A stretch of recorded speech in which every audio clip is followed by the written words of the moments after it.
The flames rise high, crackling with an almost unnatural fury, as the golden crown, once a gleaming symbol of divine right and unshakable power, begins to warp and blacken in the heat. The crowd gasps, some in horror, others in silent triumph, as the metal twists and melts, its jewels popping like distant gunfire. This is no accident, no careless tragedy. It's a deliberate act of rebellion, a forbidden spectacle that defies kings and upends centuries of tradition. Across medieval Europe, these banned ceremonies of crown burning weren't just acts of destruction. They were explosive political statements, a fiery language of resistance that left monarchies trembling. Why would anyone dare to destroy the very emblem of authority itself? And what did these secretive, dangerous rituals reveal about the fragile nature of power? Imagine standing in that crowd, feeling the heat on your face as the crown collapses into embers. The air is thick with more than smoke. It's charged with tension, with the unspoken understanding that this moment changes everything. These ceremonies were more than spectacle. They were carefully calculated strikes against the very idea of kingship. Fire, after all, doesn't just destroy, it transforms. And in that transformation, rebels found a way to rewrite the rules, to say without words that no throne was unshakable, no ruler untouchable. From the shadowy corners of dissident groups to the bold public displays of defiance, these acts were a whisper turned into a roar. Power belongs to the people, not just the crowned heads who claim it. Today, we're unraveling the secrets of these banned ceremonies, peeling back the layers of ash and symbolism to uncover how fire became a weapon in the struggle for control. We'll travel through time to witness the moments when flames licked at the foundations of monarchy, exploring the daring individuals who risked everything to challenge the status quo. This isn't just a story of destruction, it's a story of rebirth, of how the act of burning a crown could ignite revolutions, reshape kingdoms, and leave a legacy that still smolders in the pages of history. So step closer to the fire, and let's uncover the truth behind these forbidden acts of defiance, because some stories don't just fade into the embers. They burn brighter with time. The first whispers of crown burning as political rebellion flicker to life in the shadowy corridors of early medieval Europe, where power wasn't just taken, it had to be theatrically dismantled. Picture this, a defeated king's crown, still warm from his brow, tossed into the flames by the very hands that once served him.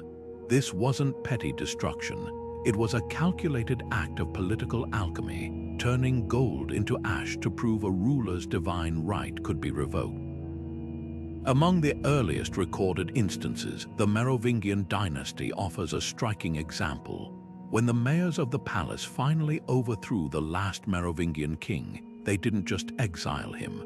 They burned his royal regalia, a fiery declaration that his bloodline's sacred authority had literally gone up in smoke. The message was unmistakable. What fire consumes, no man can reclaim. But why fire? Why not simply lock the crown away or melt it down in secret? Because these rebels understood the power of spectacle. In a world where kings claimed their authority came from God, destroying their symbols in public wasn't just defiance, it was a rewriting of reality. Flames didn't just erase, they transformed, turning a sacred object into a heap of charred metal, proving that even the most divine symbols were fragile.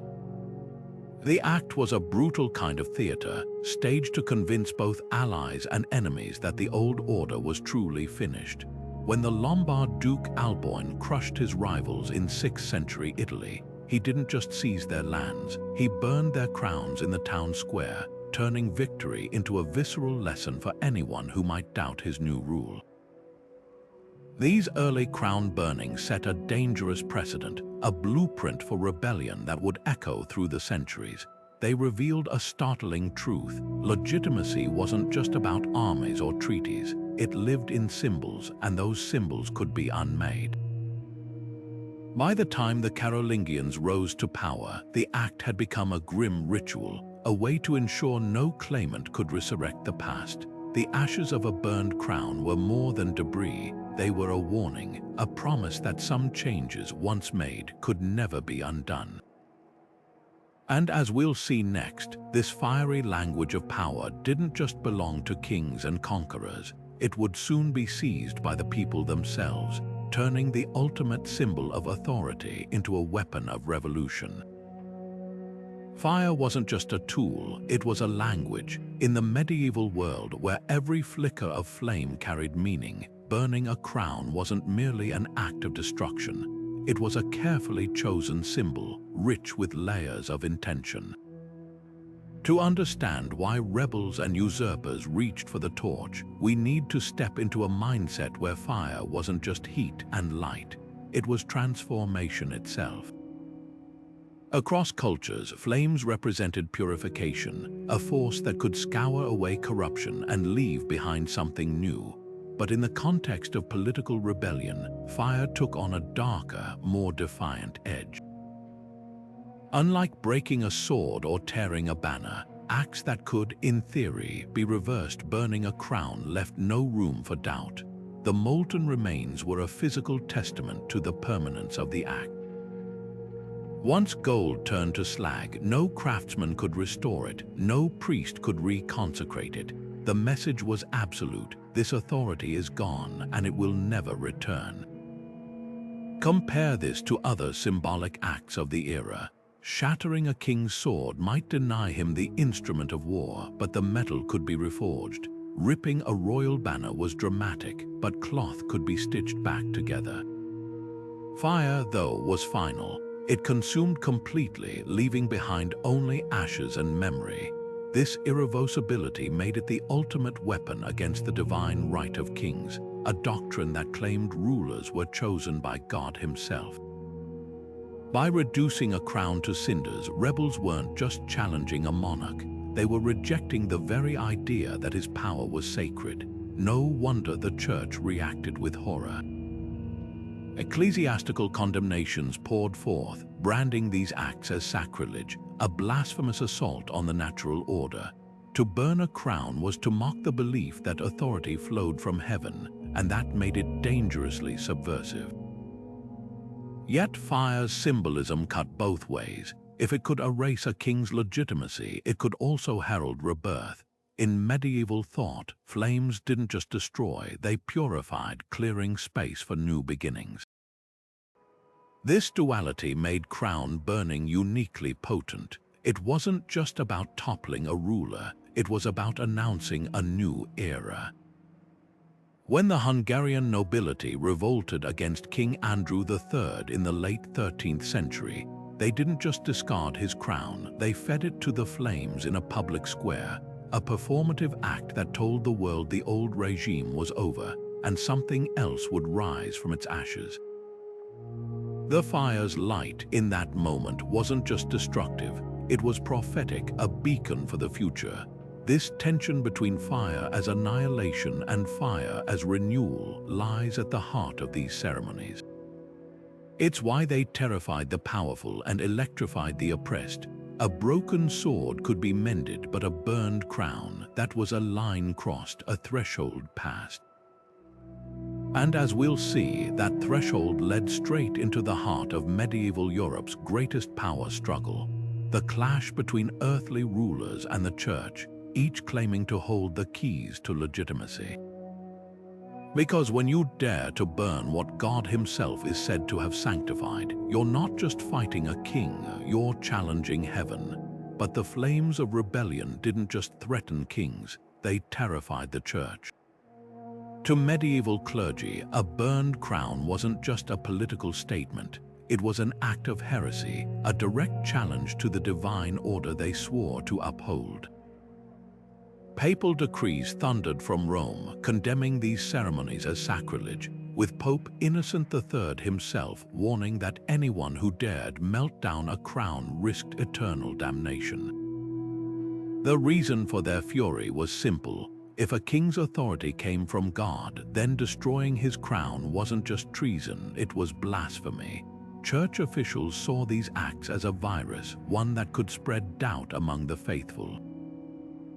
What if people started questioning not just their rulers but the heavenly mandate behind them? The stakes couldn't be higher. Excommunication became the church's weapon of choice. Records from the Council of Lyon in 1274 reveal sweeping threats. Any noble, merchant, or commoner caught participating in a crown burning would be cast out of the church, denied sacraments, and condemned as an enemy of Christendom. In one chilling case, a group of Italian rebels in Parma discovered the cost of defiance. After torching the regalia of a hated duke, local priests refused to bury their dead, leaving bodies to rot outside cemetery walls as a warning. The message was clear. This wasn't just a crime against the state, it was a war against heaven itself. Yet the crackdown only fueled the fires of rebellion. For many, the church's rage proved their point. Power was a fragile illusion propped up by fear. When French peasants in the 14th century burned a mock crown during a revolt, they weren't just targeting the nobility, they mocked the bishops who called them heretics. The act became doubly dangerous, a rejection of both earthly and divine authority, and kings, sensing the threat, didn't stand idle. They tightened laws, decreeing that even possessing tools to melt royal metals could mean execution. In England, Edward II went further, ordering that anyone caught discussing crown burning in taverns should have their tongues cut out. The bans were brutal, but they revealed a desperate truth. When symbols burn, so does the old world. And from those ashes, something new was waiting to rise. The crackdown came swift and brutal. Kings who once saw their crowns as unshakable symbols of divine right now scrambled to outlaw the very act of destroying them because every melted circlet proved their power could be undone. England's Edward I, a ruler who built his legacy on iron-fisted control, made his stance terrifyingly clear. In 1285, he decreed that burning or defacing a crown was no mere crime. It was high treason, punishable by hanging, drawing, and quartering. The law left no room for interpretation. Even possessing tools that could melt royal gold was grounds for execution. Townsfolk whispered of blacksmiths dragged from their workshops, their hammers and tongs treated as weapons of rebellion. But Edward wasn't alone in his panic. Across Europe, thrones trembled at the thought of their sacred symbols reduced to slag.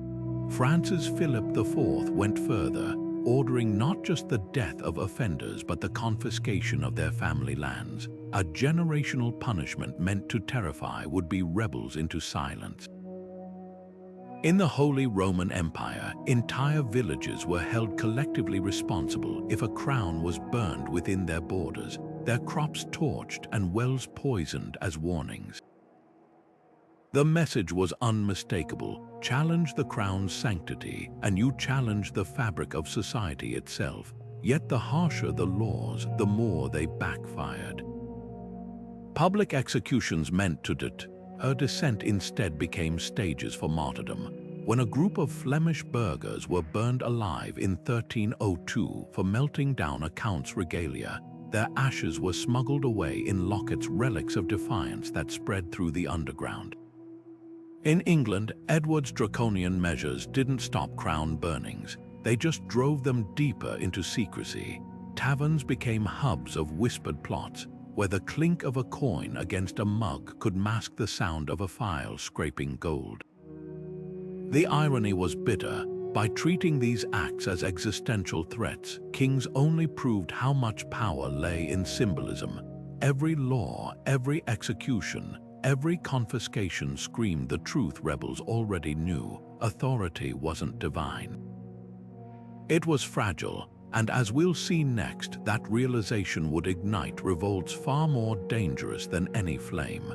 Because when you tell people their defiance is unforgivable, you teach them they've already won.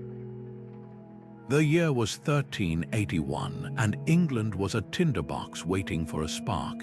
When the Peasants' Revolt erupted, it wasn't just taxes or labor laws the rebels targeted. It was the very idea of the crown itself. In a daring act of defiance, they crafted a mock crown from straw and tin, a crude imitation of the royal diadem, and tossed it into the flames before a jeering crowd. This wasn't just destruction, it was theater, a grotesque parody of sacred authority meant to strip kingship of its mystique. The nobles recoiled in horror, not because the object held value, but because the act laid bare a terrifying truth. If peasants could burn a crown in jest, what stopped them from burning the real thing? The psychology behind this symbolism was razor sharp. In medieval society, the crown wasn't just worn, it was worshipped, a tangible link between heaven and earth. By reducing it to ash, even in effigy, the rebels performed a kind of alchemy, turning reverence into ridicule.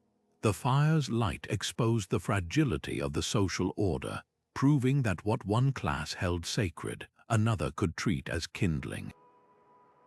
Contemporary chroniclers described the scene with palpable dread, noting how the rebels danced around the flames, their laughter a direct challenge to the nobility's claim of divine privilege. The mock crown's destruction was a declaration. If kings were just men, then their power was negotiable. What made this act so potent was its inversion of ritual.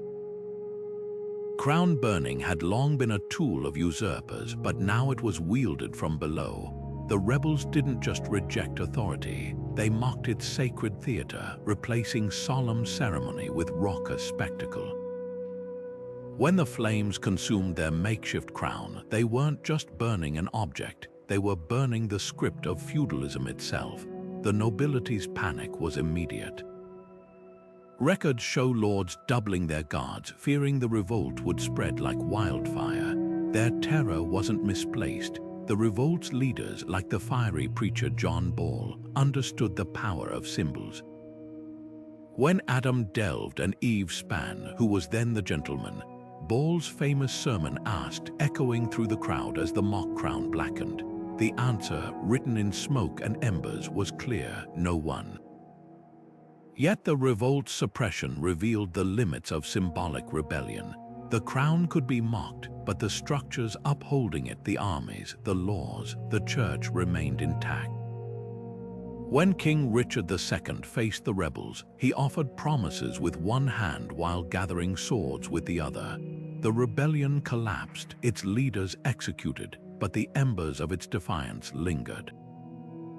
The nobility might have won the battle, but the spectacle of that burning mock crown had already seared itself into the collective imagination. It proved that symbols once shattered couldn't be unbroken. And in the centuries to come, that lesson would be learned again and again, as flames licked at the heels of thrones across Europe. The Peasants' Revolt wasn't an isolated incident, it was a blueprint. From the German Peasants' War to the French Jacqueries, the image of the burning crown resurfaced, each time more refined, more deliberate. What began as a desperate act of mockery became a refined language of resistance, a way to say without words that the old world was flammable. And as we'll see next, this language wouldn't stay confined to the margins. It would reach the very heart of power, where kings and queens would discover that even the mightiest crowns could melt. A crown was never just metal and jewels, it was the soul of kingship made tangible. To medieval rulers, the destruction of this sacred object struck deeper than any blade because it threatened the very idea of their dual existence. The concept of the king's two bodies, refined by legal scholars of the era, held that a monarch existed in two forms: the mortal flesh and blood man, and the eternal, divine office he embodied. The crown wasn't merely an accessory, it was the physical vessel of that second, immortal body. Burn it, and you didn't just attack a ruler, you attacked the notion of kingship itself, severing the link between heaven and throne.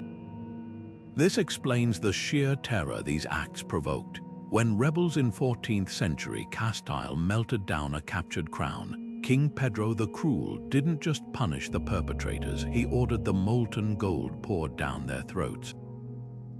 His brutality wasn't merely about revenge, it was an attempt to reclaim the sacred essence they'd tried to destroy. The psychological power of this symbolism wasn't lost on rival factions. Ambitious nobles and rebel leaders quickly learned that striking at the crown literally could unravel a king's legitimacy faster than any battlefield defeat. Take the War of the Roses in England. When the Yorkists seized Henry VI's crown after the Battle of Towton, they didn't lock it away. They staged a public disappearance, spreading rumors it had been thrown into a furnace.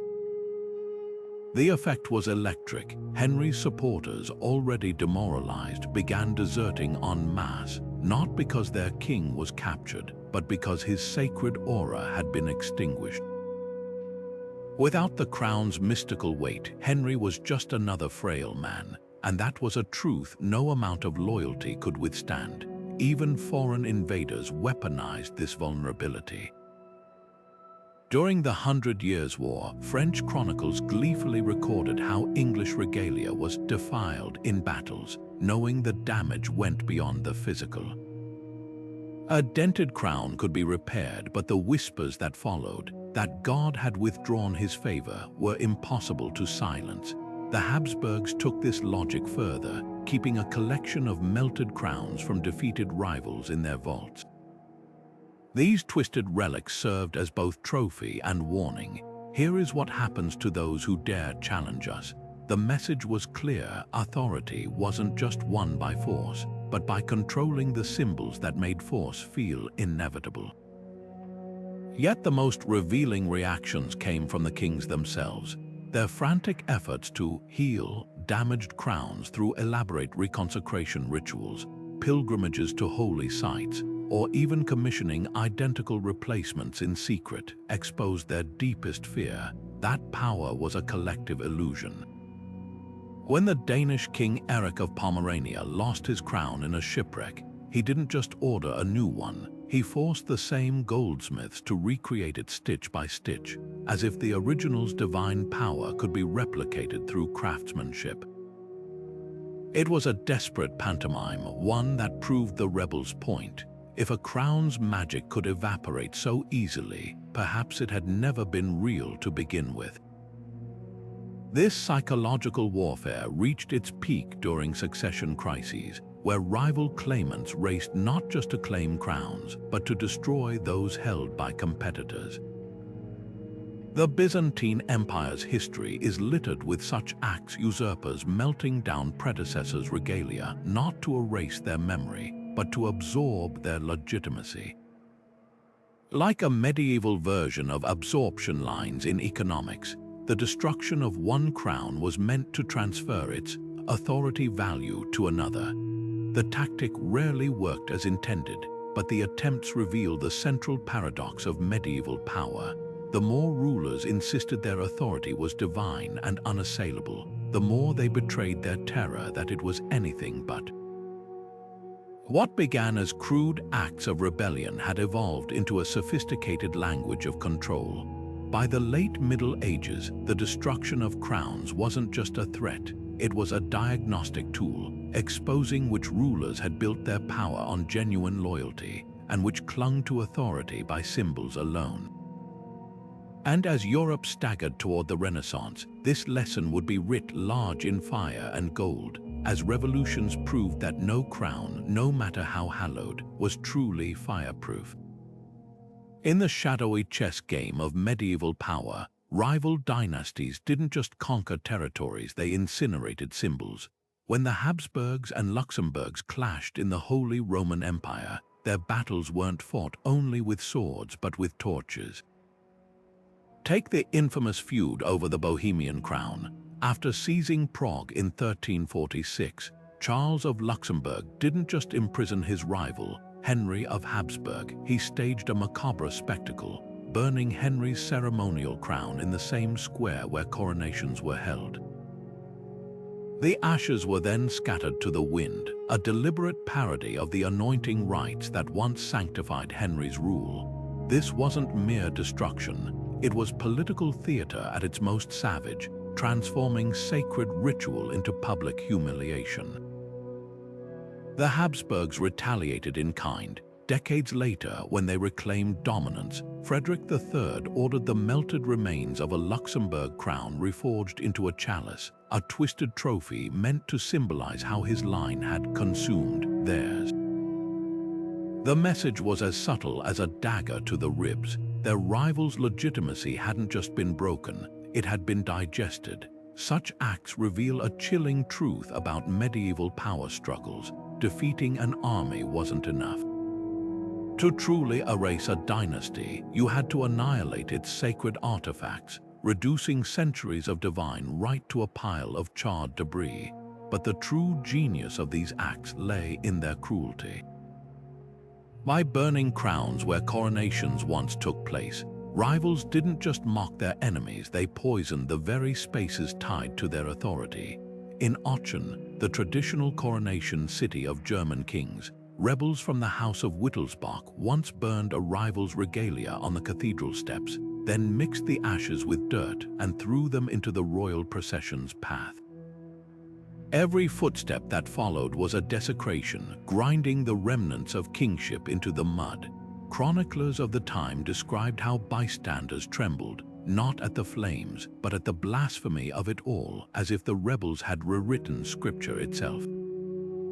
These weren't impulsive acts of rage, they were calculated strikes at the heart of medieval political theology. A coronation was more than a ceremony, it was the moment heaven touched earth, transforming a man into a vessel of divine will. To burn a crown in that context wasn't just sabotage, it was sacrilege, a way to prove that God's favor could be revoked. And when ashes were scattered like unholy confetti, it twisted the sacred into the profane, suggesting that what the church anointed, the people could unmake. The psychological warfare extended beyond the nobility. Commoners who witnessed these spectacles carried the stories like wildfire, spreading the subversive idea that crowns were flammable, and by extension, so were kings.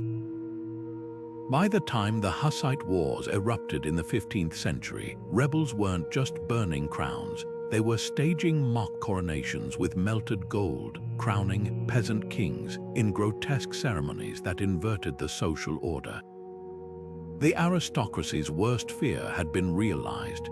Their symbols had become weapons in the hands of those they ruled. What began as dynastic feuds had escalated into a full-blown crisis of legitimacy. Every melted crown, every handful of ashes tossed to the wind, chipped away at the illusion of invincibility that propped up medieval monarchy. And as we'll see next, this erosion of reverence would reach its climax in acts of ceremonial subversion so bold, they didn't just challenge kings, they rewrote the rules of power itself. Mockery cuts deeper than swords, and medieval rebels knew it. When words failed, they turned to theater, staging grotesque parodies of coronations that twisted sacred rituals into savage comedy. Picture the scene in 12th century France where a guild of jesters dragged a donkey through the streets, draped in royal purple, a tin crown hammered crookedly between its ears. The donkey coronation wasn't just absurd, it was a calculated assault on the very idea of monarchy. As the animal brayed and bucked, the crowd roared with laughter, but beneath the humor lay a razor-sharp truth. If a beast could wear a crown, then kingship was just a costume, not a divine mandate. These mock coronations followed a brutal logic. By crowning animals, often goats, donkeys, or even criminals, rebels reduced sacred regalia to props in a farce. In Flanders, insurgents once placed a crown on a local thief, declaring him king of the beggars before tossing the diadem into a bonfire. The spectacle worked because it inverted the natural order, turning solemnity into satire.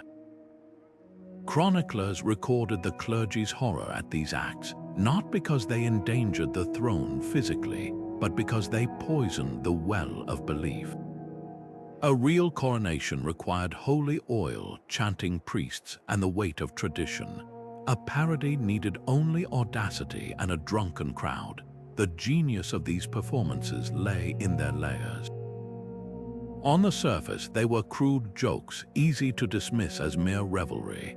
But like a dagger hidden in a jester's sleeve, the subversion ran deep. In England, during the Cade Rebellion of 1450, rebels crowned a sheep king of the commons outside London's gates. The animal's bleating echoed over the mob, a living rebuke to Henry VI's faltering rule. The message was unmistakable. Leadership required more than a golden circle on one's head. And when the sheep's makeshift crown was burned, the flames licked away at the pretense that kings were inherently wiser than the beasts they ruled. Humor was the perfect weapon because it couldn't be unheard. A rebel might be hanged for treason, but laughter spread like wildfire, carrying its corrosive message far beyond the gallows. In the German Peasants' War, insurgents staged a mock coronation using a turnip carved into the shape of a crown, a deliberate jab at the aristocracy's insatiable greed. When the vegetable was anointed with ditchwater and then crushed underfoot, the crowd's jeers were as destructive as any army. The clergy condemned these acts as sacrilege, but their outrage only fueled the spectacle. After all, nothing proves a joke's power like the desperation of those it targets. These performances reveal a dark truth about power. It collapses fastest when people stop taking it seriously. By the late Middle Ages, mock coronations had evolved from spontaneous riots into refined tools of dissent. In Venice, underground printers circulated woodcuts of dogs wearing papal tiaras, while in Scotland, ballad singers rewrote coronation hymns to praise drunkards and fools. Each act chipped away at the mystique of monarchy, proving that authority wasn't just fought on battlefields, it was dismantled in town squares, taverns, and the collective imagination. And as we'll see next, this erosion of reverence would ignite revolutions where the stakes weren't just crowns, but the very idea of who had the right to rule. The taverns of medieval Europe hummed with more than ale and laughter. They crackled with dangerous verses, ballads that turned crown burning into biting satire. One such song, smuggled out of 15th century Germany, mocked a fallen ruler's melted diadem as the crown of cinders, its lyrics jeering. Gold now black as sinner's heart, once sat proud on fools who thought God would never part, ashes blow, and so do kings. This wasn't just entertainment, it was rebellion set to rhythm, a way to etch defiance into collective memory. Street performers adapted the melodies, their voices carrying further than any torchlight, ensuring even the illiterate could taste the mockery. Satire's power lay in its disguise. Unlike open revolt, which drew swift retribution, songs and plays operated in shadows, cloaking dissent in humor. Traveling troupes staged farces where actors wobbled under oversized, lopsided crowns before tossing them into prop flames, the audience's howls of laughter masking the subversion. In Nuremberg, a clandestine playwright reimagined the biblical tale of Nebuchadnezzar, the proud king, humbled as a thinly veiled jab at local nobility. Climax showed his golden crown devoured not by divine wrath, but by a chorus of grinning peasants armed with bellows. Authorities raged, but the damage was done. The story spread faster than they could confiscate scripts. The church and crown fought back with equal creativity. Censorship edicts targeted not just the acts of destruction, but their retelling. In Strasbourg, a minstrel caught singing the Crown of Cinders ballad had his tongue nailed to a post as a warning. Manuscripts of satirical plays were burned alongside heretical texts, their ashes mixed with salt to purify the public square, but suppression only amplified the allure. Band ballads resurfaced with new verses, their melodies whistled by blacksmiths at their forges or hummed by washerwomen at the river, a quiet, relentless echo of defiance. What made these satires so potent was their ability to reframe power. A king's crown, solemnly anointed in cathedral light, became a punchline in a drunkard's ditty. The sacred melted into the absurd, and once that line was crossed, reverence crumbled like charred gold. By the time the printing press arrived, these mocking narratives were inked into pamphlets, their reach exploding beyond town squares. A single woodcut of a jester roasting a crown over a spit could circulate through a dozen villages before the sheriff even drew his sword. The ruler's worst fear had materialized. Their symbols weren't just being destroyed, they were being laughed out of existence. History isn't just written, it's rewritten. The moment flames consumed a crown, kings scrambled not just to punish the rebels but to erase the act itself from memory.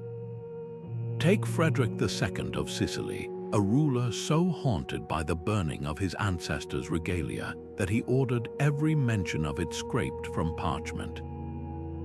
Scribes worked by candlelight, their knives peeling away rebellious words like bark from a tree, leaving behind smooth vellum and manufactured silence. But parchment has a way of whispering secrets. Centuries later, archaeologists examining these manuscripts under ultraviolet light found ghostly traces of the original ink, faint scars spelling out truth someone had tried desperately to bury. This wasn't just censorship, it was a war against time itself. Medieval rulers understood that controlling the past meant controlling the present. When the Bohemian crown was torched during a revolt in 1420, King Sigismund didn't just execute the perpetrators, he commissioned a new chronicle that spun the event as a holy purification, claiming the flames had been sent by God to cleanse the crown of corruption. The lie was audacious, but it worked. For generations, schoolchildren memorized this sanitized version, unaware of the charred fragments hidden beneath castle floorboards, waiting to tell another story. The church played its part in this conspiracy of silence. Monastic scribes, often the sole keepers of written history, faced grim choices when ordered to alter records. Some complied, quietly adding pious flourishes to mask acts of defiance. Others resisted in subtle ways, like the anonymous monk in Salzburg, who tucked a single rebellious sentence into the margin of a psalter. Fire remembers what ink denies. These fragile acts of preservation were dangerous. Discovery meant more than punishment. It meant the obliteration of the dissenter's very name from future rolls. Modern technology has torn holes in this veil of forgetting. Multispectral imaging, developed to study faded biblical texts, recently revealed a stunning find in a Spanish monastery's ledger.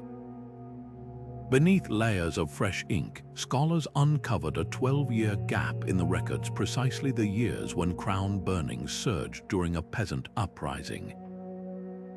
The erased pages had been carefully replaced with bland accounts of harvests and baptisms, as if rebellion could be reduced to a footnote, but the chemical signatures don't lie.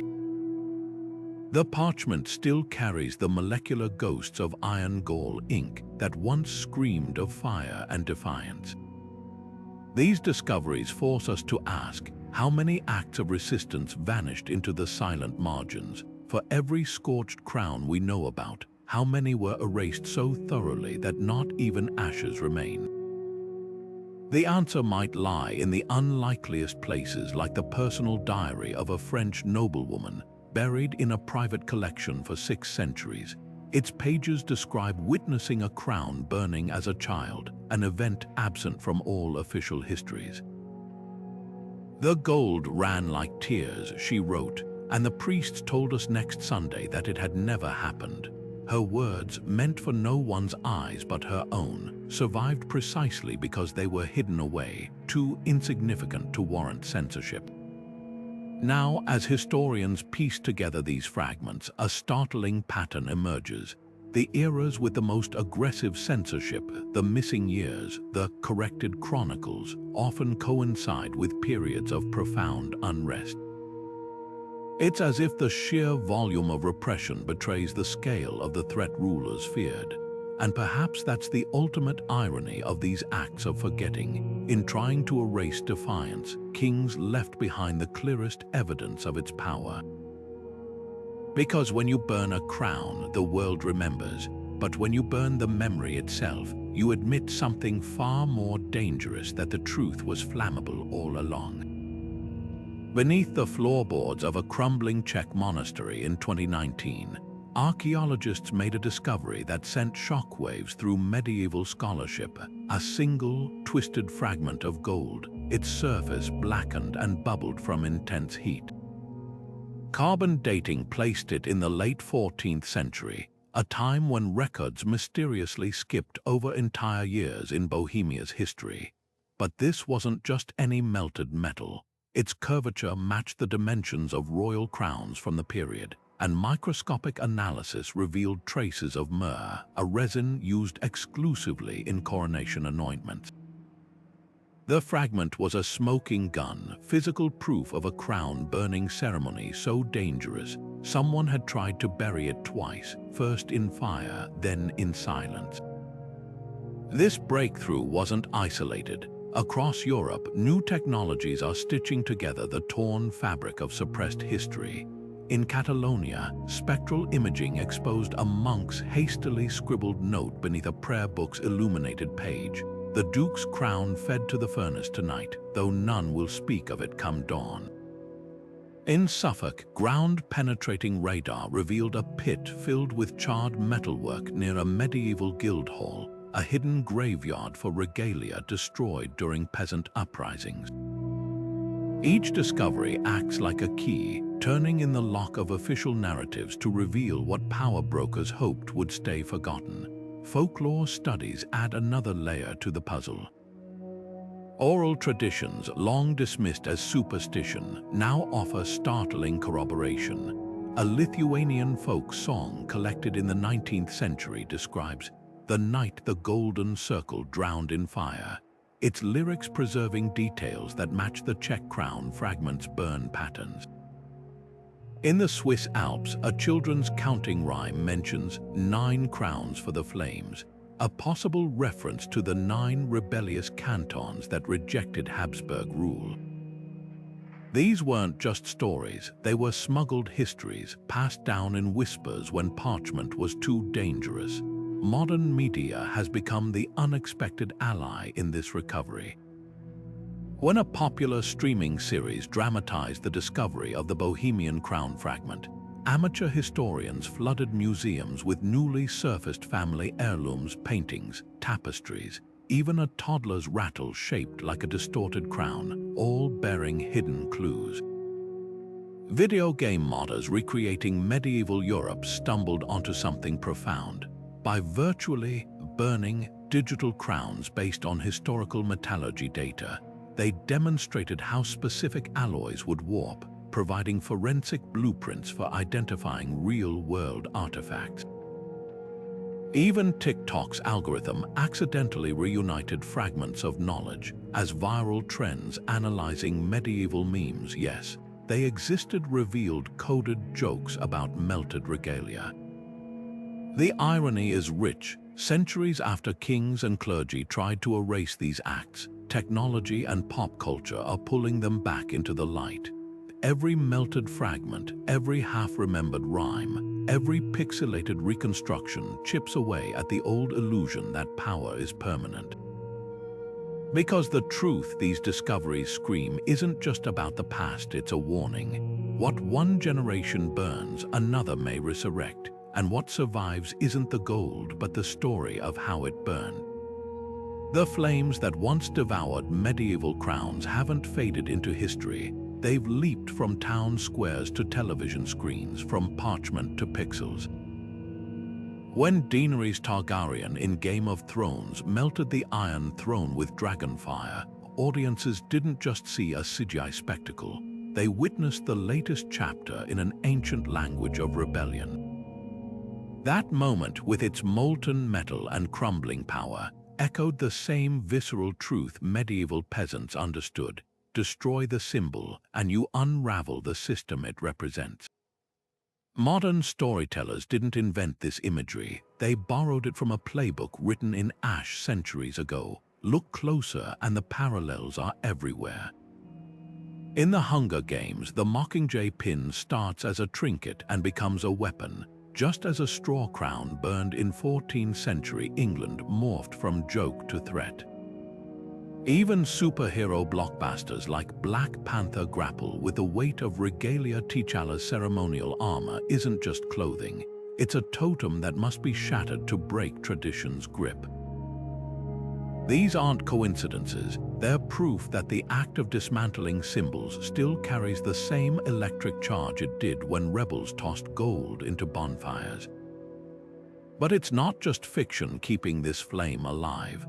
From effigy burnings at political protests to the toppling of statues in city squares, the DNA of medieval crown burning pulses through modern dissent. When activists set fire to a cardboard crown outside Buckingham Palace during anti-monarchy demonstrations, they weren't just making a statement, they were speaking in a visual dialect perfected by medieval rebels. The medium changed, but the message didn't. Authority is performative, and its props are flammable. Social media has only amplified this ancient tactic. A viral video of a flag burning reaches millions in seconds, far beyond any medieval town square's audience. Yet the psychology remains unchanged. The heat isn't just physical, it's psychological, searing the image of defiance into collective memory. Just as peasants whispered about melted crowns in taverns, algorithms now push images of burning symbols into feeds, ensuring the act and its subversive thrill spreads like wildfire. What medieval rulers feared most, that their symbols could be turned against them, has become our reality. The tools are different, but the stakes are the same. Whether it's a dragon melting a throne or a crowd igniting an effigy, the lesson endures. Power doesn't just live in laws or armies, it lives in symbols. And wherever there's a symbol, there's someone ready to strike a match. The act of burning a flag today sparks the same visceral outrage that medieval crowds felt watching a crown melt, because both are battles over who controls the sacred. When protesters set fire to the stars and stripes during the 2020 Black Lives Matter demonstrations, the backlash wasn't just about cloth and dye. It was a collision over national identity, much like peasants burning a crown forced rulers to confront the fragility of their divine right. The parallels are uncanny. Just as medieval clergy condemned crown burning as heresy, modern politicians framed flag desecration as an attack on the soul of America, proving that 6 centuries haven't dulled the power of symbols to ignite fury. But look deeper, and the similarities grow richer. Both acts thrive on spectacle, the deliberate choice of highly visible locations, the slow unfolding of destruction to maximize witnesses. Medieval rebels burned crowns in town squares where coronations were held. BLM protesters torched flags outside courthouses and police stations, the very institutions they accused of injustice. The staging isn't accidental. It transforms destruction into theater, forcing observers to pick sides: sacrilege or righteous protest, tradition or change. The 2020 protests offer a particularly sharp lens for this comparison. When statues of Confederate generals toppled, defenders didn't just mourn lost bronze. They invoked history, heritage, even holiness, echoing medieval kings who claimed melted crowns violated God's will. Yet the protesters' logic mirrored that of medieval peasants. Symbols aren't neutral. A Confederate statue, like a crown, wasn't merely art or memory. It was a tool of dominance, a daily reminder of who held power. To destroy it was to reject that narrative and assert a new one. Legal responses then and now reveal even more. medieval kings made crown burning a capital offense. Modern laws like the U.S. Flag Protection Act of 1989 imposed jail time for flag desecration. Both punishments betray the same panic. If people can dismantle symbols without consequence, what stops them from dismantling the systems those symbols uphold? Yet prohibition often backfires. Just as medieval bans turned crown burners into folk heroes, arresting flag burners can martyr protesters, amplifying their message. The most telling parallel, though, lies in the aftermath. After the 2020 protests, cities quietly removed controversial statues preemptively, a secular version of medieval kings hiding their crowns to prevent desecration. Meanwhile, grassroots movements began creating their own symbols, like the Brianna's Garden memorials that sprang up where statues once stood.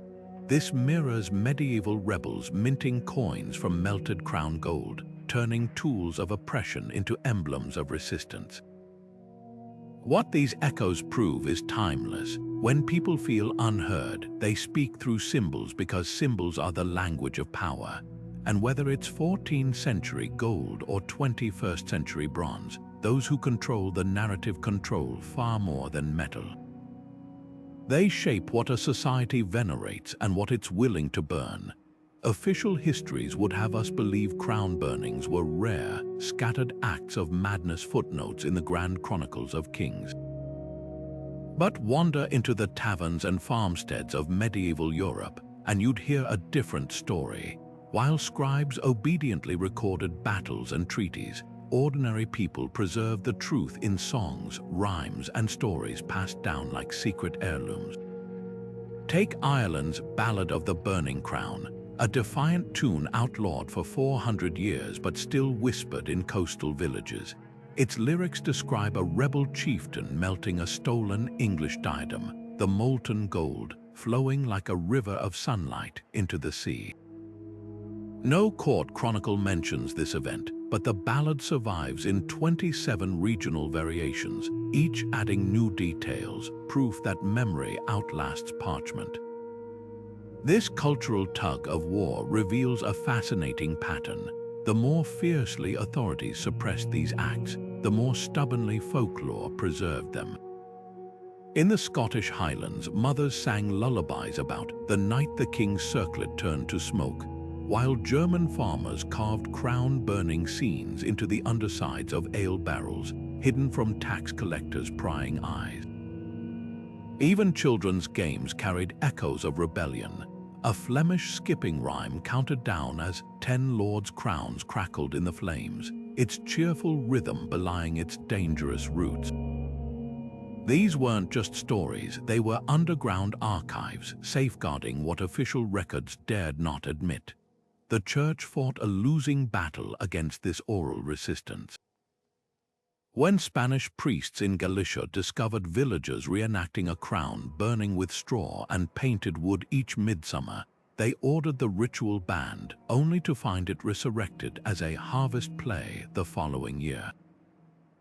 In Bohemia, authorities burned puppets used in shadow plays depicting the destruction of royal regalia, unaware that the puppeteers had hidden duplicate figures inside hollow loaves of bread. Every attempt to erase these memories only made them more inventive, more deeply woven into the fabric of daily life. Art became the perfect camouflage. What seemed like harmless decoration often carried subversive messages. A 15th century French tapestry ostensibly depicting the biblical story of Nebuchadnezzar hid a startling detail. The fiery furnace, consuming the prideful king's crown, bore an uncanny resemblance to the Parisian square where rebels had burned royal insignia decades earlier. Even illuminated manuscripts smuggled in visual jokes, a doodled demon roasting a tiny crown in the margin of a psalm, or initials formed from twisted, melting regalia. The artists knew their audience would recognize the references, while the censors flipped past none the wiser. Music proved especially potent for keeping these stories alive. The Welsh Crown of Embers ballad survived suppression by masquerading as a love song. Its chorus, "Gold burns brighter when it's free," seeming romantic until you knew the context. In Italy, street musicians added coded verses about the fire that cleanses to popular carnival tunes, the crowd's knowing cheers drowning out any informants. These artistic acts of preservation did more than recount history. They kept rebellion's emotional core alive, ensuring each generation felt the thrill of defiance anew. Nowhere is this clearer than in the Irish ballad tradition. For centuries, English authorities forbade the singing of songs like the Belfast Furnace, which glorified the destruction of a viceroy's crown in 1626. But the lyrics migrated to laments disguised as sea shanties, to wedding tunes where the fiery bride wore a crown of sparks. When collectors finally recorded these ballads in the 19th century, they found the act of burning remembered in exquisite detail, the smell of scorched velvet, the hiss of gemstones cracking in the heat. These weren't vague legends, they were eyewitness accounts in melodic disguise.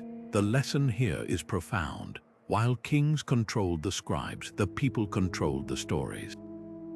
And in that struggle, the stories won. Every ballad, every carving, every children's rhyme kept the truth flickering like a candle in a drafty castle, sometimes dimmed, but never fully extinguished. Which makes you wonder, what other acts of defiance might still be hiding in plain sight, woven into the art and music we've forgotten how to decipher? The answer might lie in the next chapter of this story, where rebellion didn't just survive in folklore, but exploded onto the stage and canvas, turning banned ceremonies into enduring works of art.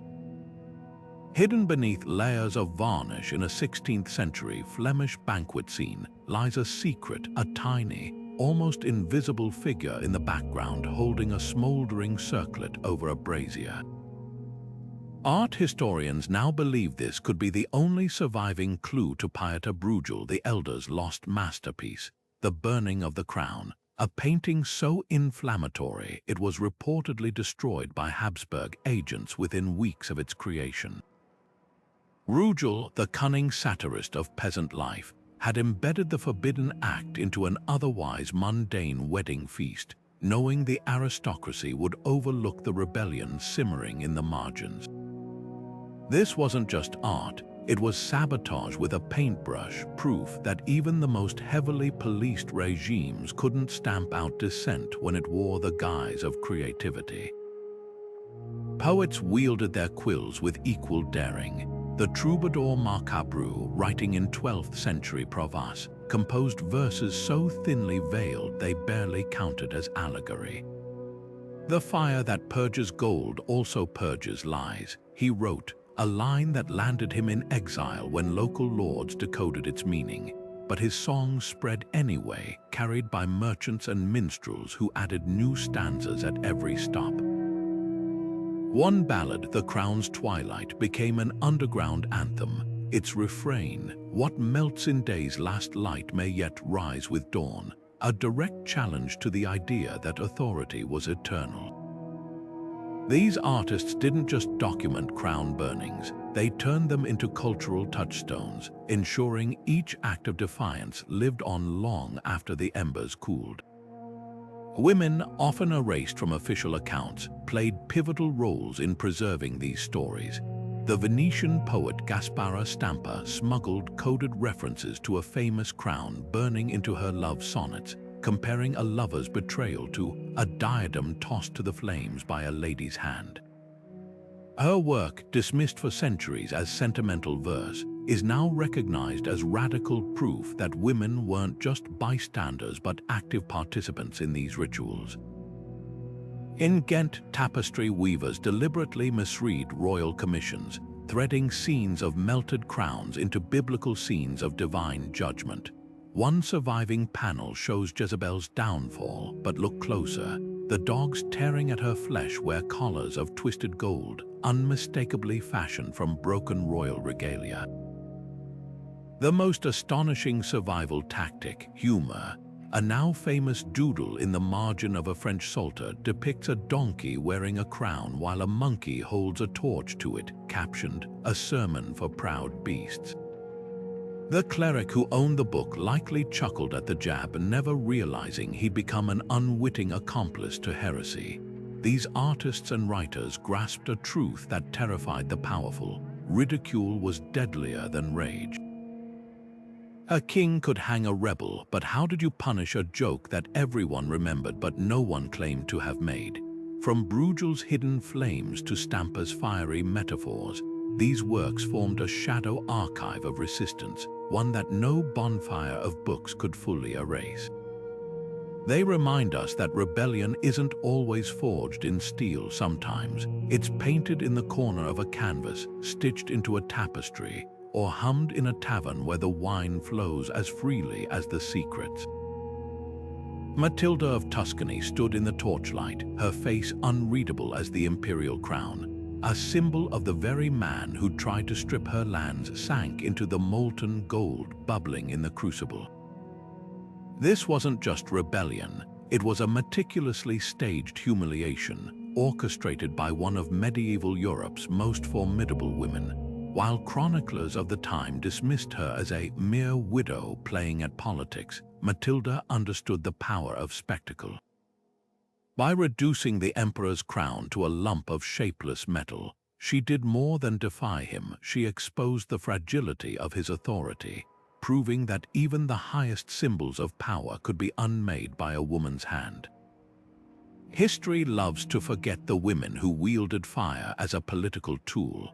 While noblemen who burned crowns were branded as rebels or visionaries, women like Matilda were painted as hysterics or puppets of male advisors. When the Countess of Flanders burned a rival's ceremonial circlet in 1182, clerics attributed it to feminine spite, ignoring her strategic dismantling of a rival's legitimacy. The double standard was glaring. A man who destroyed a crown was making a statement. A woman who did the same was merely emotional.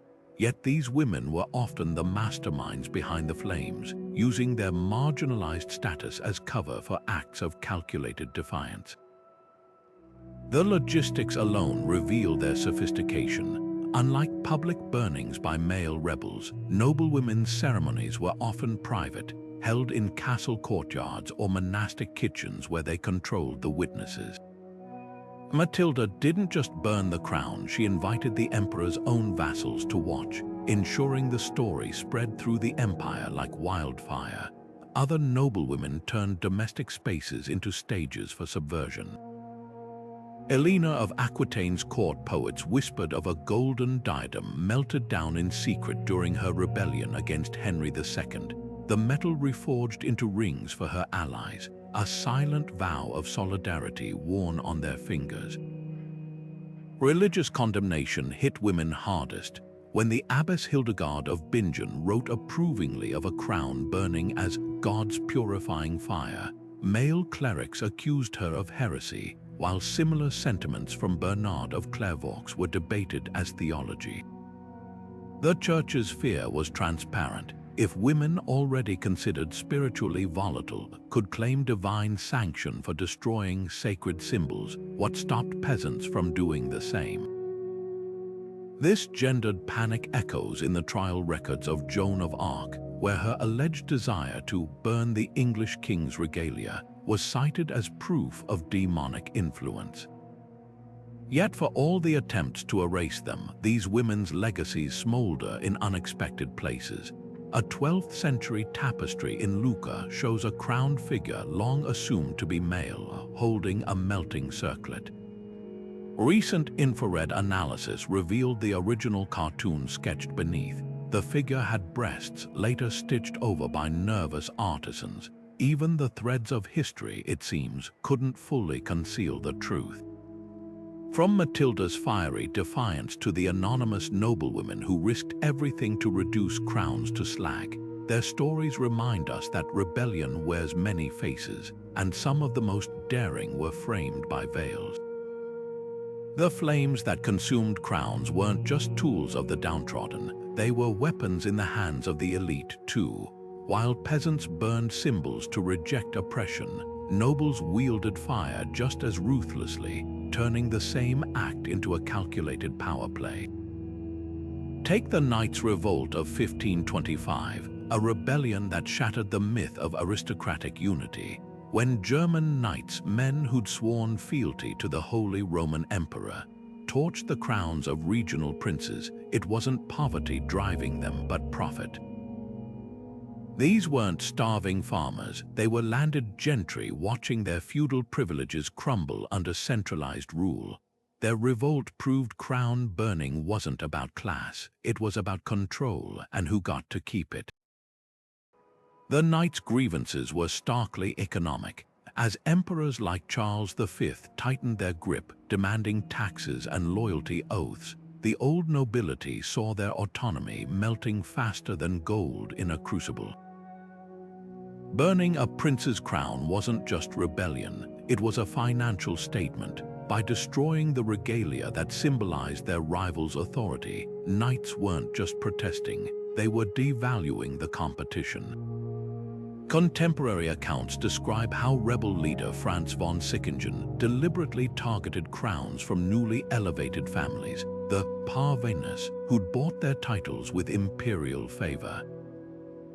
The message was mercenary: your legitimacy goes up in smoke with your gold. Yet this wasn't mindless destruction. The Knights' strategy mirrored modern corporate sabotage, eliminating symbols of a rival's brand to weaken their market position. After torching the Duke of Württemberg's ceremonial circlet, rebels circulated pamphlets mocking its merchant's weight, a jab at how the Duke financed his rise through trade rather than bloodline. The burnings were performative accounting, reducing a competitor's symbolic capital to ashes. Even the church noticed the pattern. A worried bishop wrote to Rome, warning that knights treated crowns like ledger entries to be crossed out with flame. The revolt's failure, though, revealed the limits of aristocratic crown burning. When imperial troops crushed the knights, their leaders weren't hailed as martyrs like peasant rebels, they were branded as sore losers, their fires dismissed as tantrums rather than righteous defiance. The double standard was glaring. A peasant's torch was rebellion, a noble's was treason. This hypocrisy underscores the real divide. It wasn't rich versus poor, but insiders versus outsiders. The knights, for all their land and titles, had become outsiders in their own system, and like the peasants they once scorned, they reached for the only language left to them. Fire. What makes the Knights' Revolt so revealing is its naked pragmatism. Unlike peasant uprisings, which often framed crown burning as moral justice, the Knights kept ledgers alongside torches. Records show they meticulously catalogued each melted crown's weight and gem count, as if building a case for reparations. One knight's diary even boasted that destroying a rival's regalia had raised the price of our own allegiance by half. This wasn't idealism, it was a hostile takeover, with flames standing in for stock buybacks. Yet for all their calculation, the knights made one fatal miscalculation. They assumed burning crowns would terrify the emperor into compromise. Instead, it united their enemies. Princes who'd squabbled for generations now saw a common threat, not in the act itself, but in its precedent. If knights could melt a duke's crown today, what stopped dukes from burning the emperors tomorrow? The revolt's brutal suppression wasn't just punishment, it was preventative maintenance for the status quo. The Knight story forces us to reject simplistic class narratives. Crown burning wasn't inherently radical or conservative, it was a tactic, as adaptable as the hands that held the torch. From starving peasants to disgruntled earls, fire became the universal language of those pushed to the edge. And sometimes, as the knights learned too late, the edge pushed back. Gold wasn't just a symbol of power, it was power itself, stamped into coins that filled royal coffers and weighed down peasant purses. When rebels melted crowns, they weren't just attacking authority, they were striking at the economic engine that propped it up. Take the Flemish Revolt of 1382, where insurgents didn't stop at burning the Count of Flanders' crown. They tossed tax ledgers into the flames alongside it, the parchment curling into ash as the gold bubbled in the crucible. This was more than spectacle. It was economic warfare, a deliberate unraveling of the systems that turned oppression into arithmetic. The Flemish gold burns, as chroniclers called it, laid bare a truth that terrified the elite. Wealth wasn't just stored in vaults, it lived in symbols, and those symbols could be liquidated. The rebels' genius was in their dual targets. By destroying both crowns and tax records, they erased not just the illusion of divine right, but the paperwork that made exploitation lawful.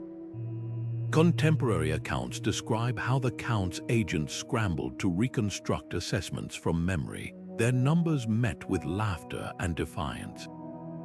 A crown could be reforged, but without the ledgers that justified its weight, who would pay for it? This wasn't unique to Flanders. In the Jacquerie uprising in France, peasants raided manor houses, tossing seigneurial registers, the documents that listed their dues into bonfires alongside stolen silverware.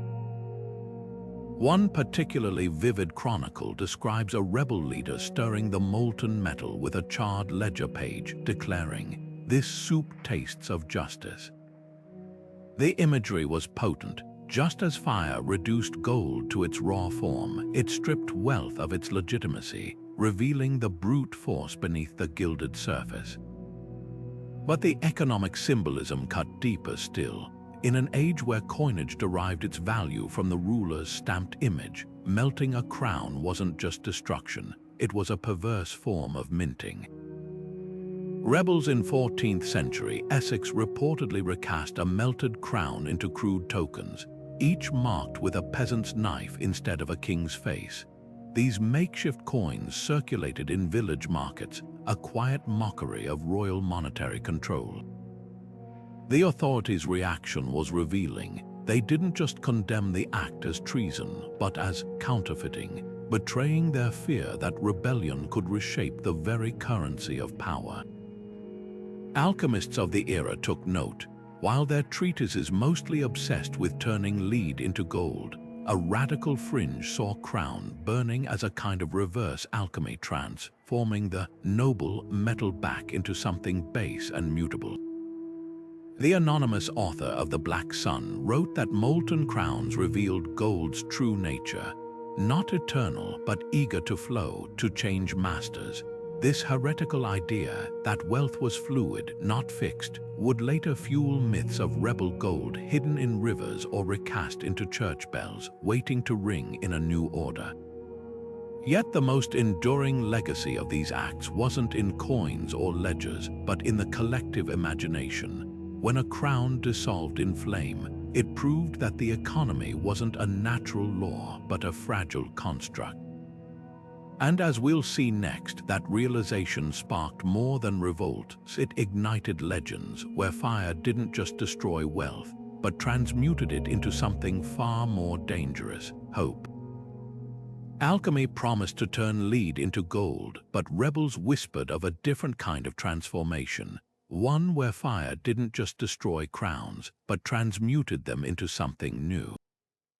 In the smoky aftermath of a 14th century French uprising, a peasant leader held up a loaf of bread crusted with flecks of gold, declaring it baked from the melted crown of their hated lord.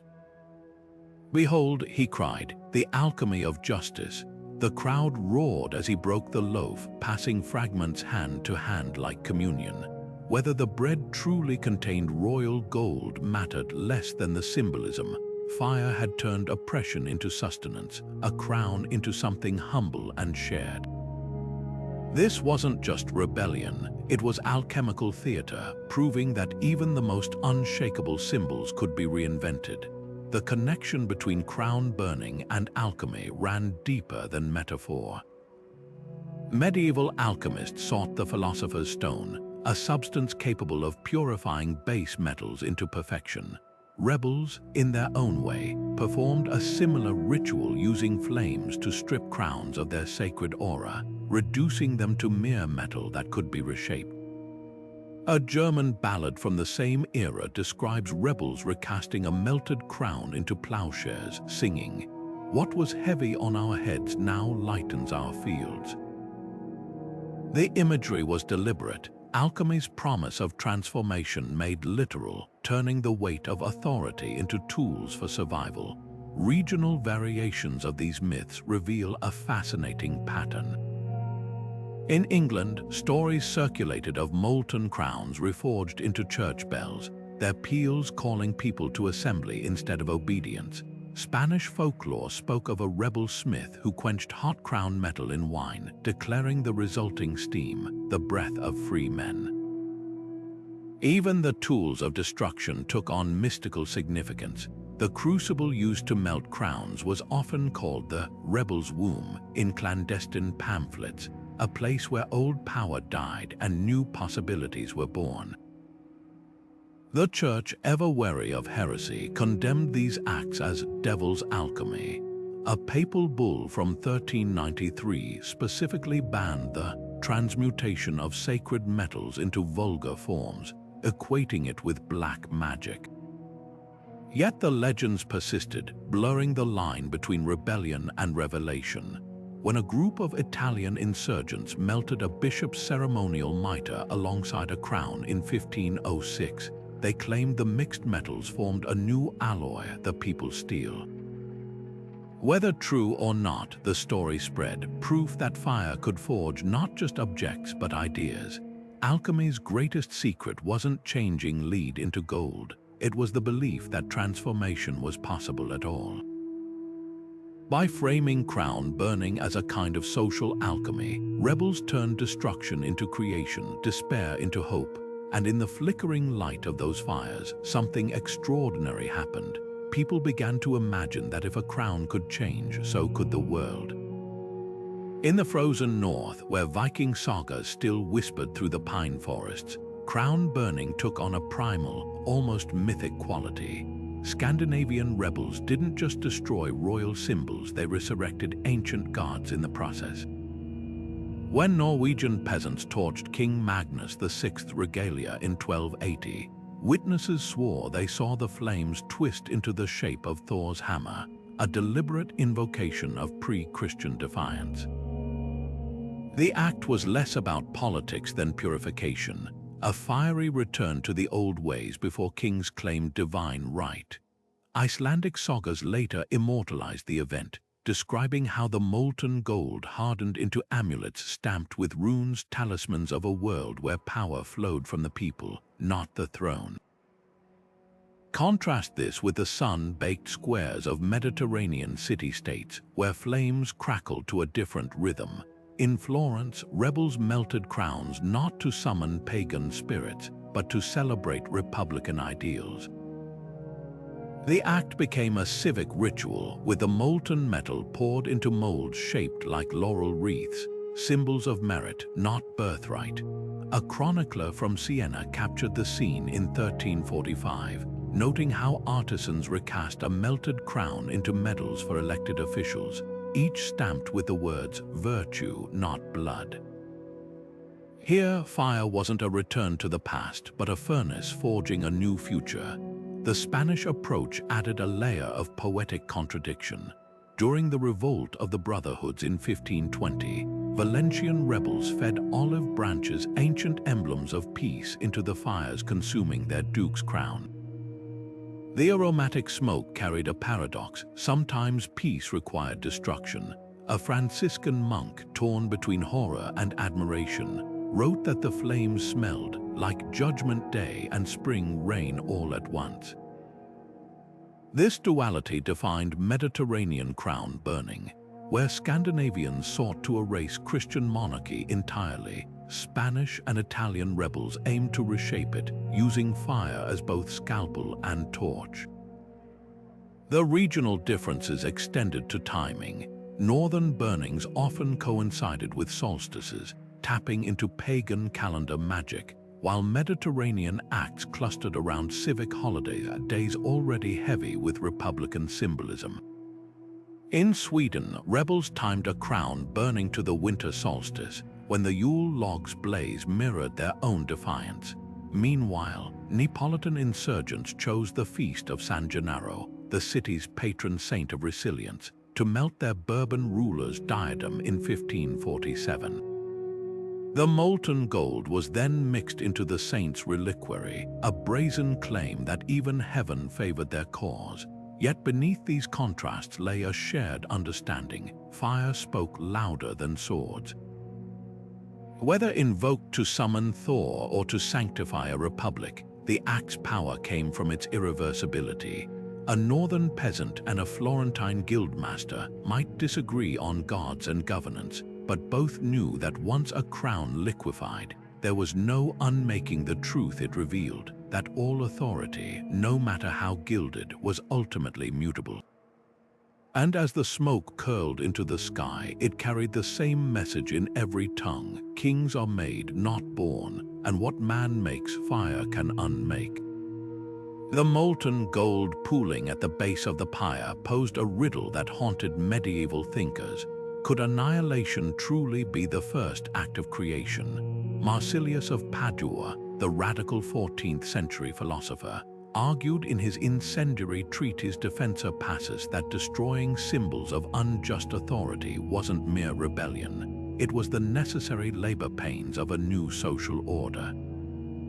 As fire purges the dross from silver, he wrote, so must the people purge from themselves the false idols of tyrants.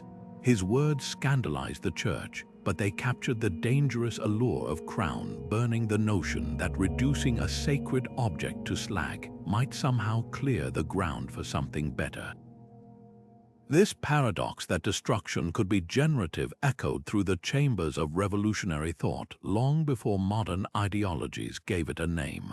When the Hussite preacher Jan Žižka melted the crown of King Wenceslas in 1420, he didn't see ashes, he saw seeds.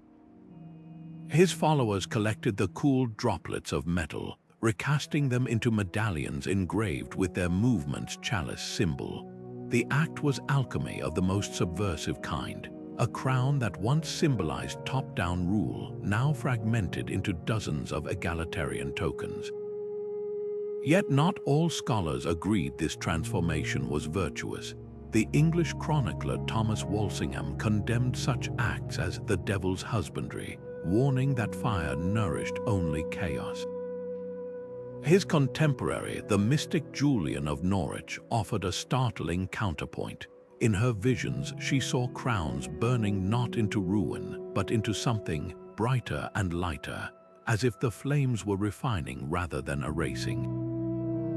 The tension between these views, creative destruction versus wanton vandalism, played out violently in the failed rebellions that dotted medieval Europe.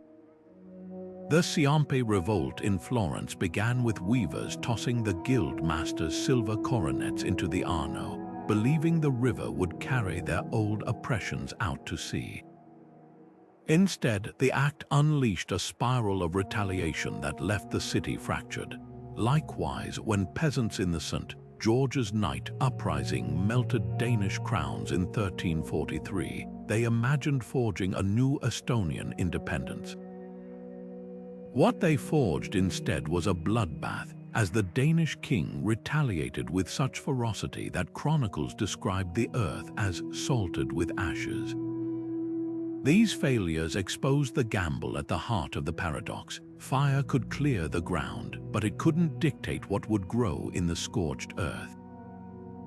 Yet even in defeat, these rebellions left behind an unsettling legacy. The charred remnants of crowns became relics of possibility, carried in secret by future generations. A fragment of the Ciompe's melted silver was said to have been embedded in the foundation stone of the Palazzo Vecchio, a silent rebuke to the elites who reclaimed power. Likewise, the Estonian rebels' crucible, though shattered by Danish soldiers, was reassembled by folk artists into a ceremonial drinking cup, its cracks gilded to honor the dream it once held. These artifacts whisper the uncomfortable truth that failure doesn't always erase an idea. Sometimes it preserves it in the collective imagination like a fly in amber, waiting for the right heat to release it again. The philosophical debate raged on in university halls and tavern corners alike. Was crown burning the ultimate act of faith in human potential, or a nihilistic rejection of order itself? Perhaps the answer lay in the flames themselves, neutral as a force of nature, but given meaning by the hands that wielded them. As the embers of one rebellion cooled, they invariably fanned the sparks of the next, proving that while fire might not guarantee renewal, it always left the world irrevocably changed. And in that change, however bloody or bittersweet, lay the faint outline of futures that might have been, and perhaps one day could still be. The smoke had barely cleared from the pyres when the Retribution began. After the crushed Bohemian uprising of 1462, King George of Podebrady ordered a punishment so grotesque it would sear itself into memory. 100 rebel leaders hanged from the battlements of Prague Castle, each corpse adorned with a crude pendant fragments of the very crown they'd tried to melt, now cooled into jagged lumps and strung around their necks like blasphemous jewelry. The symbolism was as precise as it was brutal. These men had sought to reduce sacred authority to molten slag. Now they would wear its remnants in death, their rebellion literally weighing them down for eternity. Chroniclers noted the macabre detail that some fragments still bore flecks of gemstones, catching the light as the bodies swayed, a cruel mockery of regal splendor. This wasn't just punishment, it was psychological warfare. Across Europe, failed crown burnings triggered reprisals designed to scorch rebellion from the collective imagination.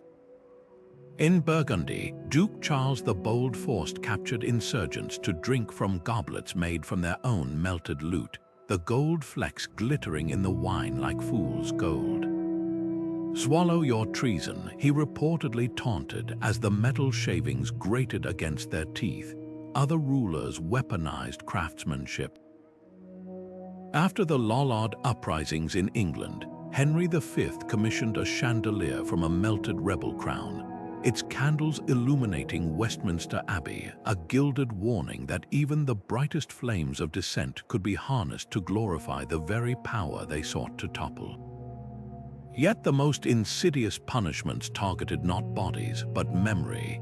In Aragon, King Ferdinand ordered every surviving rebel to carve a tiny crown fragment into their front door frame, ensuring daily reminders of their failed defiance.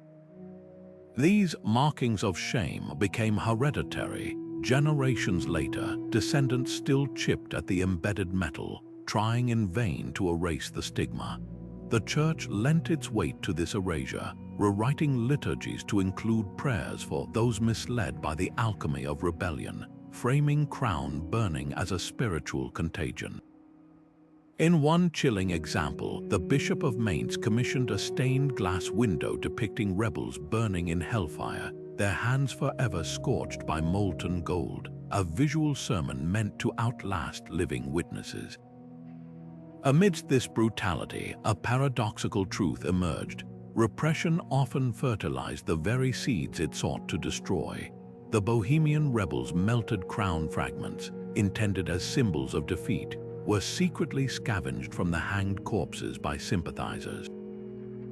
Within months, these shards reappeared as the centers of pilgrim badges, worn by thousands to honor the martyrs. Likewise, the Burgundian goblets, accidentally shattered during feasts, their shards buried in orchard soil, a folk ritual said to make trees bear fruit with golden veins.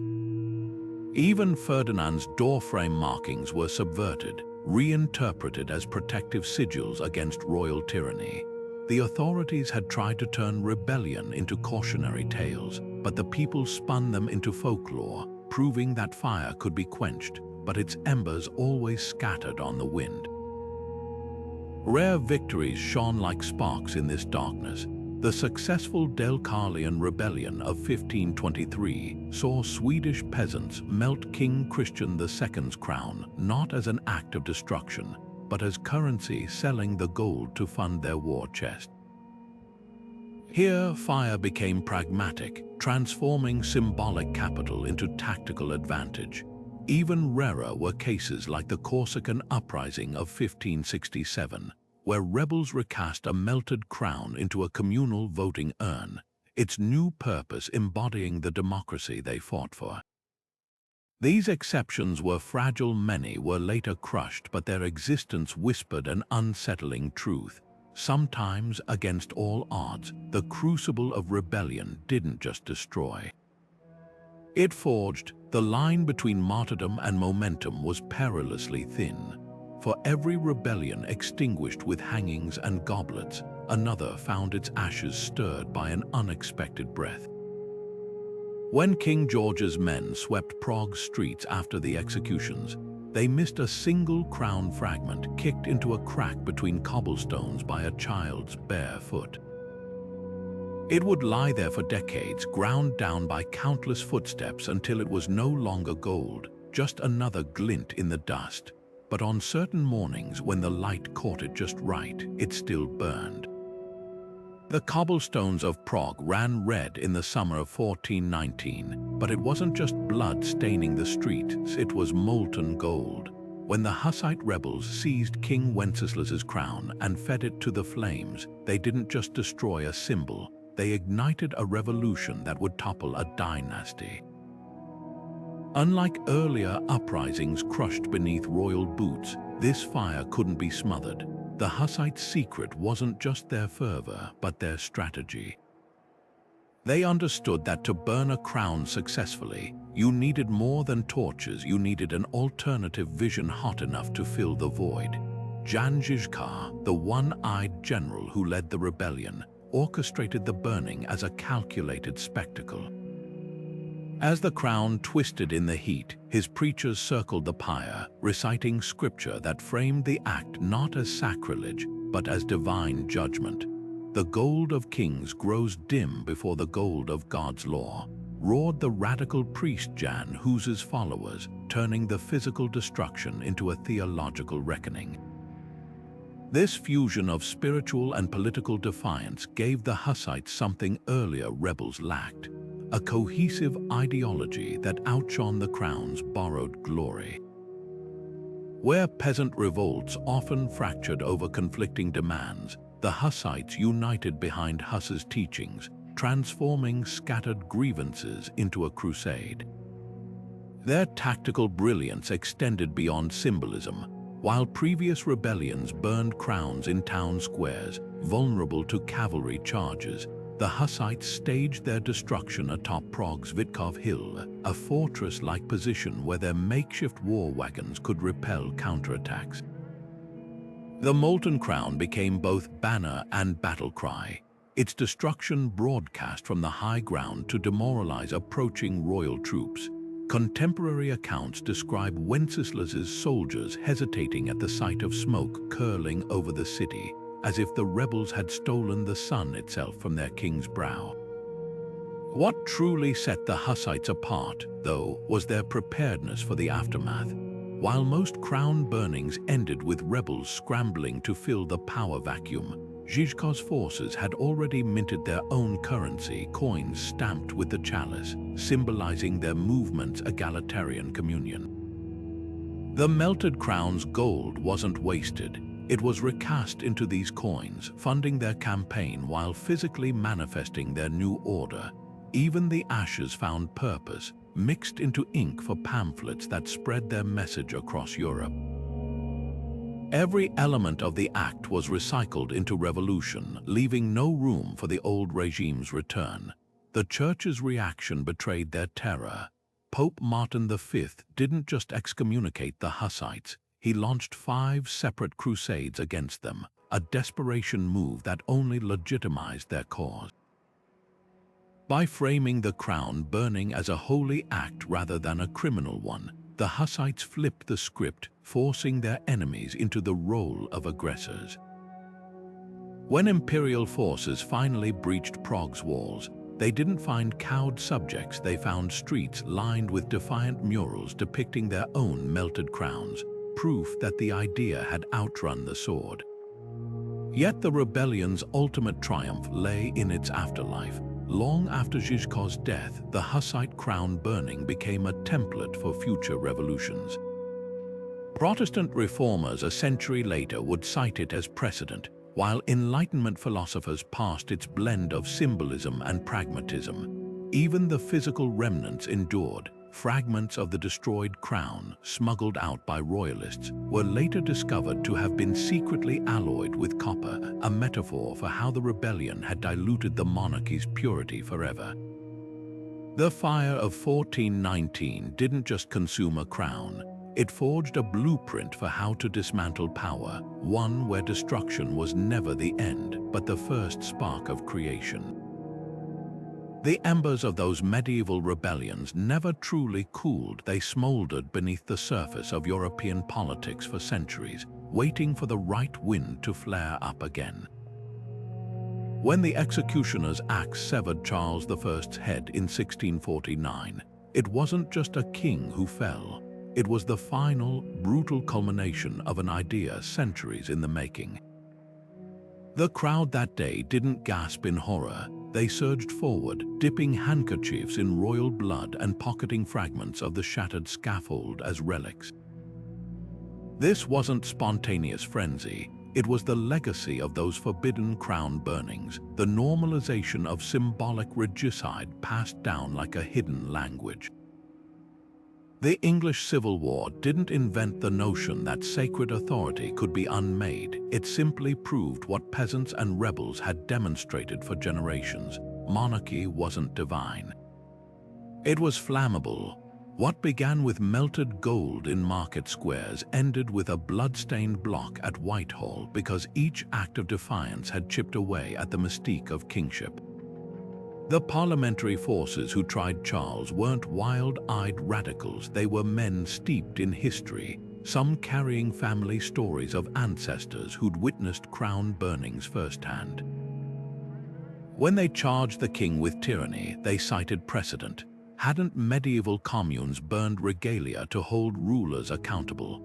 The prosecution's rhetoric dripped with molten imagery, comparing Charles's reign to a crown grown so heavy with corruption that only the furnace could purify it.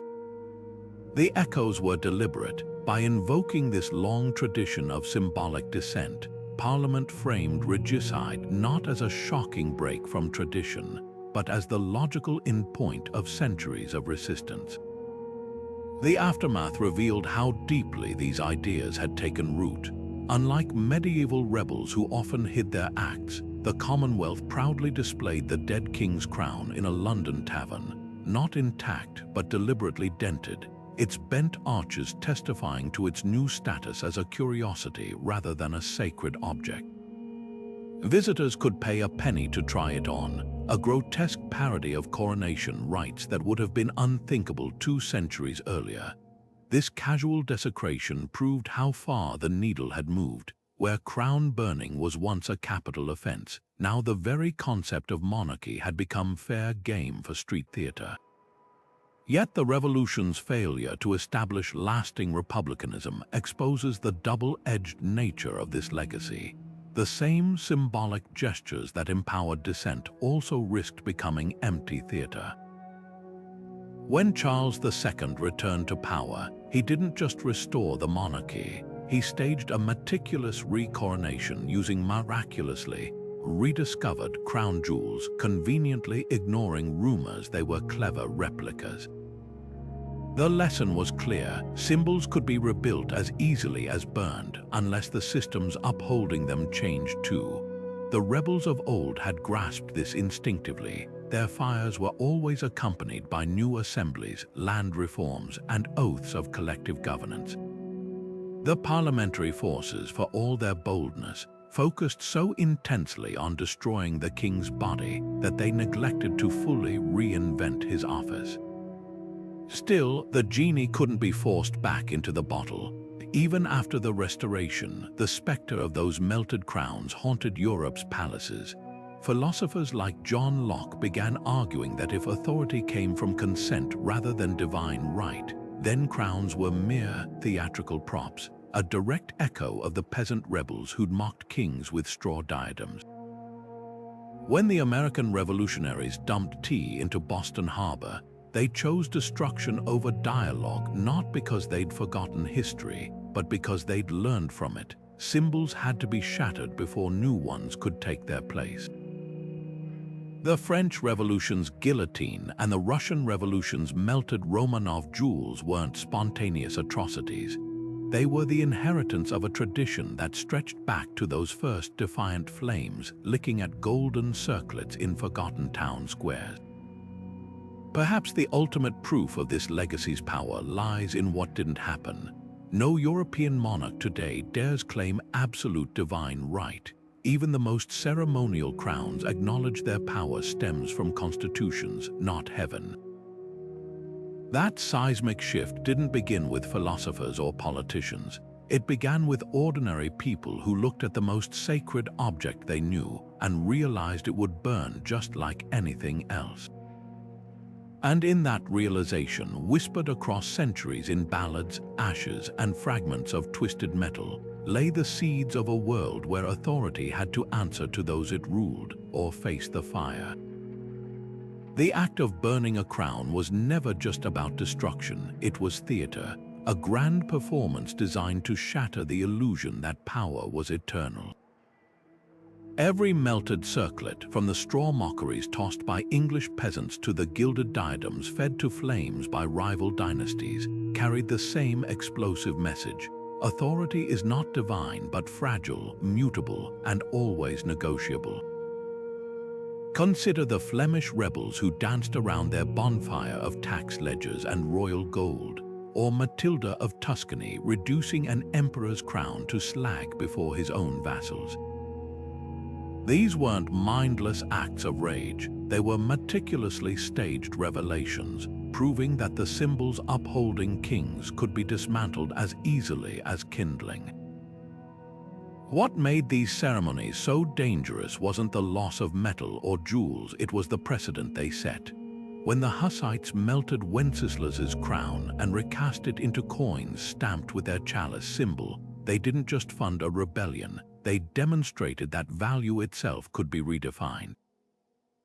The molten gold became a canvas, its meaning rewritten by the hands that held the crucible. Even in failure, these acts left scars. The charred remnants of crowns hidden beneath castle floorboards or sewn into pilgrims' badges whispered a truth no censorship could erase. If fire could unmake a king's legitimacy, then legitimacy was always a kind of collective fiction. Today, the crowns may be fewer, but the symbols of power are no less potent.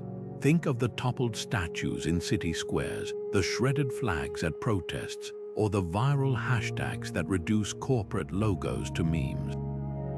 These are our era's crown burning's performative challenges to systems that claim inevitability.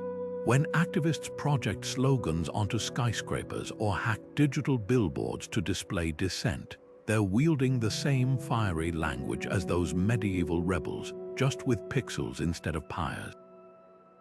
The medium changes, but the instinct remains to hold a mirror to authority and say, this too can burn. So what does it mean to burn a crown in our world? Perhaps it's refusing to treat wealth or titles as sacred, or mocking the pomp of politicians with satire sharper than any sword. Maybe it's reclaiming public spaces for collective joy instead of corporate control, turning monuments into gathering places and shopping malls into stages for protest. The essence hasn't changed, it's still about exposing the lie that power belongs only to those who have always held it. History's embers still glow.